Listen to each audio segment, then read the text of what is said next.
हाथों से गोलियां निकालते रहे। उनको कहा कि वो डॉक्टर बुलाएं। उन्होंने कहा जी हमारा कोई अभी सीनियर आएगा तो फिर इसे लेके जाएंगे। जो दुनिया है वो उसको अक्षय के नाम से बुलाती थी, अक्षय की तरह लगता था और वो उसका बिग फैन भी था।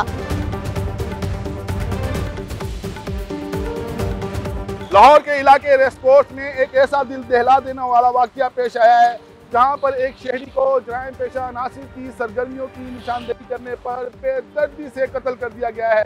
इस शहरी की मां अपने बच्चे के खून आलूद कपड़े अपने सीने से लगाए इंसाफ की मुंतजिर है। आइए चलते हैं, इस मां से मिलते हैं और जानते हैं कि ये वाकया कैसे पेश आया।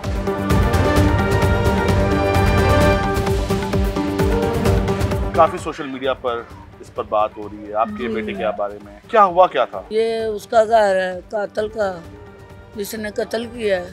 ये मार्शल का घर है। मेरा बेटे ने दोस्त था उसका, उसने बोला शानी इधर फायरिंग ना किया कर, अपनी छत पे किया कर। मेरे बेटे ने फिर दरखास्त दे दी उसके खिलाफ। वो खोल भी इकट्ठे करके पुलिस को दे दिए।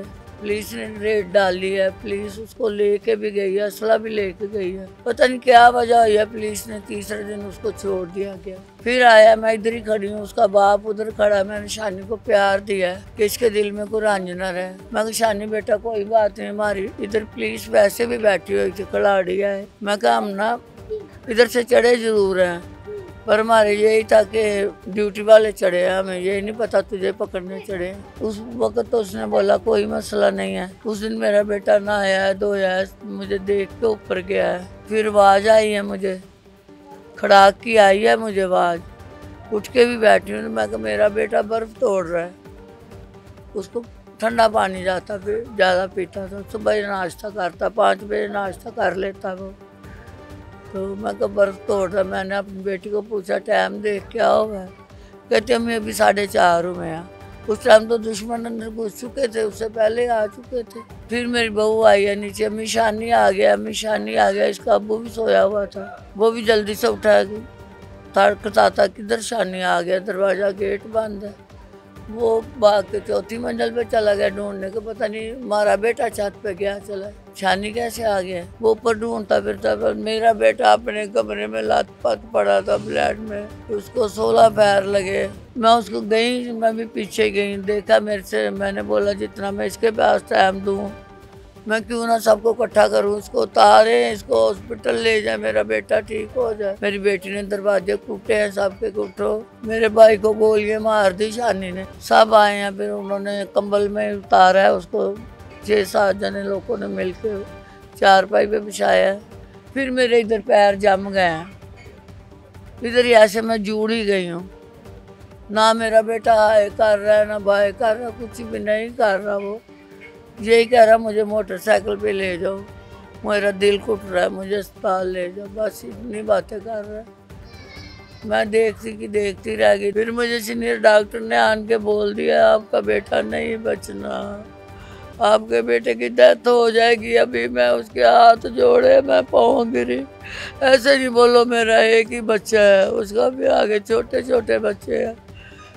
पर वो मुझे कह के चला गया। उसने जब डेथ हो चुकी थी तो थिएटर में ले गया उसको, फिर हमें दिखाया ही नहीं है। फिर पता नहीं मैं अस्पताल भेज दिया, फिर जनरल भेज दिया। 6 बजे में लाश मिली है। फिर मार्शल की अहलिया कहाँ है, उनसे बात कर सकते हैं? ये बैठी हुई है। अच्छा बताइएगा, रात का वक्त था और वो कमरे के अंदर घुसे, हुआ क्या था? हम सोए हुए थे, ऊपर से वो आए, उन्होंने दरवाजे को टांग मार के दरवाज़ा खोला है, तो वो सीधा ही अंदर आ गए हैं सारे एकदम से। तो जो पहला है तो उसने आते साथ ही मेरा मुंह को दबा दिया। चीखें नहीं मारनी, गन रख दी थी इधर मेरे। कहते थे चीखें नहीं मारनी, आवाज़ ना निकालो। वो दबोच रहे थे मुझे और मेरे शौहर को कह रहे थे कि अगर तुमने भी आवाज़ निकाली या कुछ किया ना तो मैं तेरी बीवी का ना दिमाग फाड़ दूंगा। मेरे शौहर ने कहा मेरी बीवी बच्चों को कुछ ना कहना। तो कहता है अपना फ़ोन दे दे। उन्होंने मेरे शौहर से फ़ोन ले लिया। मैंने उसकी गन को उठा के ना फेंक दिया, हाथ से छीन के फेंक दिया। उनसे छुटकारा हासिल करके मैं नीचे को भागी हूँ। मैंने नीचे आके जल्दी से दरवाज़ा खोला, कहा है अम्मी अभी ऊपर शानी आ गया। जाने से पहले ही वो फायरिंग करके ना तो भाग गए हुए थे। आपके 4 बच्चे हैं? जी, 3 बेटियाँ, एक मेरा बेटा है। इकलौता बेटा, छोटा, सबसे छोटा था। बड़े नाजों से पाला होगा। बहुत ही ज्यादा जी, बहुत ही ज्यादा नाजों से पाला। वो काम भी करता था तो हम कहते थे कोई नहीं, इसी ने करना है। अभी हमारी टांगे में ताकत है, कोई बात नहीं, इसको गर्मी लगती है, ये इसी नीचे रहना मांगता है, कोई बात नहीं है। मैं खुश हो पे बैठ जाती थी। अब देखो मेरा बच्चा इतनी धूप में पड़ा है, इतनी उधर गर्मी है, इतनी मट्टी थले आ गया मेरा बच्चा। 1 मिनट नहीं वो रह सकता था गर्मी में, इतनी गर्मी में उसने खड़ा नहीं होना था। कभी भी आपके पास भी उसने खड़ा नहीं होना था कि बड़ी गर्मी है पाई, बहुत गर्मी है। बहुत ही अफसोसनाक वाक़या है। अल्लाह ताला आपको सब्र जमील अता फरमाए। अच्छा, यहाँ पर मार्शल की बहन भी बैठी हुई हैं, आइए उनसे भी बात करते हैं।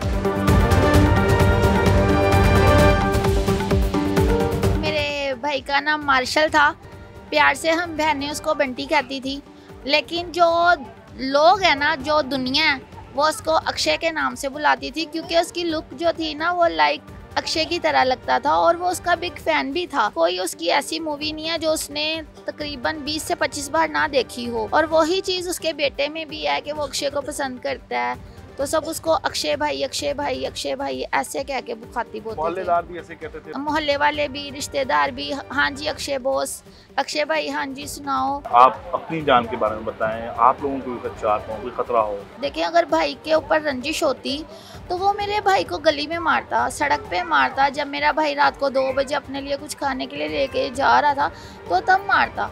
कमरे में तो घुस के नहीं मारना था ना। तो वो एक पूरी फैमिली को निशाना बनाकर आए थे, उन्होंने पूरी फैमिली को ही टारगेट किया था। लेकिन ये तो अल्लाह ताला का करम कहें या उन्होंने, अल्लाह ताला ने उसको हिम्मत दी मेरी भाभी को कि वो कैसे अपना आप छुड़वा कर आई। ये हम भी नहीं जानते कि 2 लोगों से, ऐसे नौजवानों से जो ख़तरनाक हैं, उनसे छुड़वा के अपना आप वो नीचे भागी है। तो हम भाभी के भी शुक्रगुजार हैं, उसकी वजह से बच्चे बच गए, वो खुद भी बच गई है, नहीं तो सबने मर जाना था। आप ये कहना चाह रही हैं कि शानी का टारगेट सिर्फ मार्शल नहीं था, आपकी पूरी फैमिली थी, हाँ फैमिली को मारना चाहता वो था। पूरी फैमिली को टारगेट करना। ऐसी क्या दुश्मनी है, वो क्यों पूरी फैमिली को खत्म करना चाहता? उसकी ये रंजिश थी कि कैसे एक क्रिश्चियन कम्युनिटी से उठ के एक लड़के ने मुझ पे फोकियत हासिल किया, मुझ पे केस किया या कंप्लेन किया, तो क्यों, जबकि पूरा पुलिस ने उसकी बात भी सुनी है।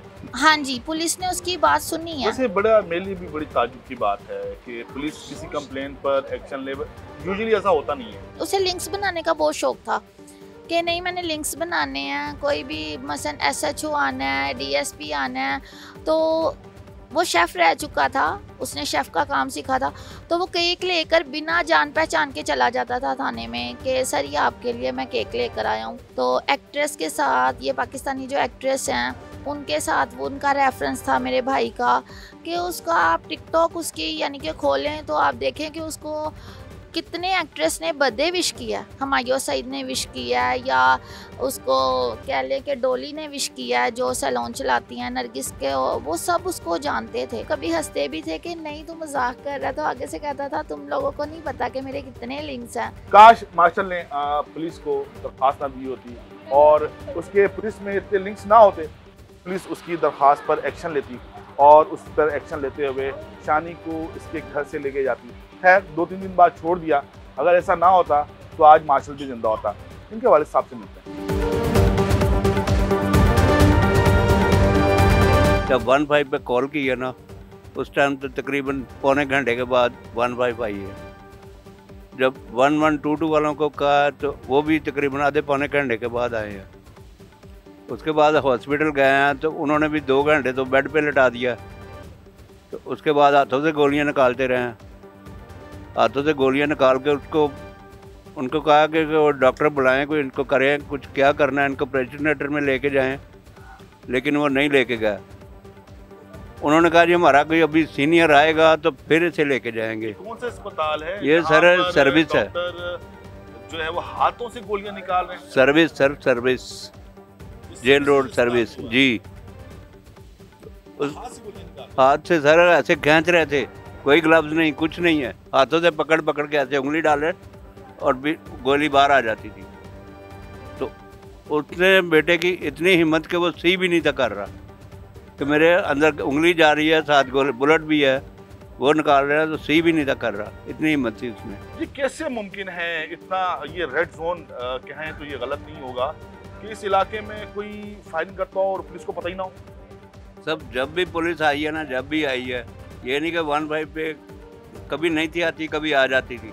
जब आ जाती थी तो कैमरों में से देखता था उसने, और स्पेशल कैमरे लगाए हैं घूमने वाले, उसको पता चल जाता था, वो फायरिंग बंद करके छतें टपा के दूसरी जगह पे चला जाता, भाग जाता था। मुलजम की और मकतूल की छत एक बराबर है। वो उनको ट्रेनिंग दे रहा था, उन अपने शूटर बना रहा था वो, क्योंकि वो डकैत था, एक डकैत था। उसके ऊपर पर्चे भी हैं, पहले भी हैं पर्चे, FIR दर्ज है। उसके बाद भी उसको कोई ऐसी परेशानी नहीं थी कि जहाँ मुझे पुलिस पकड़ेगी या नहीं पकड़ेगी। काफ़ी लोगों ने, महल्लेदारों ने 1-5 पे कई दफ़ा कॉलें की हैं, लेकिन कोई नहीं आ रहा था। एक तरफ मेरी PC होटल है, दूसरी तरफ गवर्नर हाउस है, तीसरी तरफ GOR1 है, चौथी तरफ सर ये वज़ीराला हाउस है। हम सेंटर के बीच में हैं, इन सारे अदारों के सेंटर के बीच में हैं, लेकिन मैं कोई वही कह रहा हूँ, ये कैसे मुमकिन हो सकता ये है कोई कि- उसे पूछने वाला नहीं था, क्योंकि वो एक क्रिमिनल आदमी था। वो उसने ट्रेनिंग सेंटर खोला हुआ था, मोहल्ले के बच्चों को तैयार कर रहा था वो। तो मोहल्लेदारों ने उसे मना किया कि हमारे बच्चे ना बुलाया कर। वो कहता जी मैं घर से लेने जाता हूँ, आपके बच्चे आते हैं तो मैं दे रहा हूँ। एक दफ़ा बच्चे को लेके जाता था, एक फायर करवाता था उसे, उसकी वीडियो बना लेता था। उसकी वीडियो बनाता है तो बाद में उसको ब्लैकमेल करता था कि मैं थाने जाकर तेरी वीडियो दे दूँगा। वो बच्चा डर के मारे फिर इसके पास आ जाता था। जब जनाजा आया उस टाइम भी उसका कैमरा चल रहा था, और सारा कैमरे का डाटा जो है ना वो उसके मोबाइल में था। मोबाइल मतलब आप ये कह रहे हैं कि जब आपके बेटे मार्शल का जनाजा उठाया जा रहा था तो उस वक्त मुल्जिम शानी अपने घर के बाहर जो लगा हुआ कैमरा है उससे पूरा जनाजा देखा उसने सर, देखा, ऑन था, कैमरा ऑन था उसका, लेकिन जहाँ भी बैठा हुआ था वहीं से देख रहा था, क्योंकि वो कैमरा घूम रहा था। मार्शल के वालिद साहब ये बता रहे हैं कि पुलिस को मदद के लिए बुलाया था, पुलिस को निशानदेही की थी कि यहाँ पर ये गैर कानूनी सरगर्मी हो रही है। पुलिस ने मामला रफा दफा कर दिया और इसका अंजाम ये हुआ कि इनकी बेटी की जान चली गई। वाकई का मुकदमा रेस्कोर्स थाने में दर्ज हुआ है। आइए रेस्कोर्स थाने चलते हैं और वहाँ के तफ्तीशी अफसर से मालूम करते हैं कि तफ्तीश कहाँ तक पहुँची और मुल्जिमान ट्रेस हो पाए या नहीं।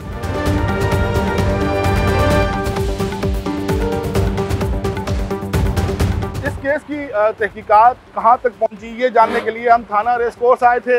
यहाँ पर मालूम पड़ा कि जो इस केस का तफ्तीशी अफसर है मोहम्मद तनवीर, वो इस्लामाबाद गया हुआ है, लेकिन जो मालूमात हमें हासिल हो सकी हैं उसके मुताबिक इस केस में मुलविस जितने भी मुल्जिमान थे, मासवाए जो मास्टरमाइंड जिसका नाम शानी है, वो गिरफ्तार हो चुका है। इस वीडियो पर अपना फीडबैक जरूर दीजिएगा। अपना ख्याल रखिएगा। अल्लाह हाफ़िज़।